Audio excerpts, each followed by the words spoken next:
In today's video, I'm going to walk you through fixing the missing auto-scroll feature on TikTok.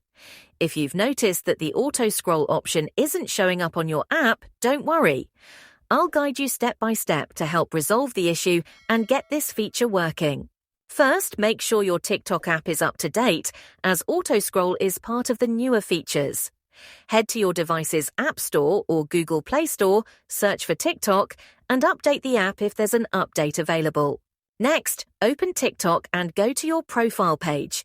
From here, tap on the three lines in the top right corner to open the menu. Select Settings and Privacy. Scroll down until you find the Report a Problem section. Once you're in Report a Problem, tap on Feed and Playback, then select Playing Videos. If you don't find a direct answer, tap Need More Help. This will open a form where you can explain your issue directly to TikTok support. In your message, describe that the auto-scroll feature is missing from your app and kindly request assistance to enable it.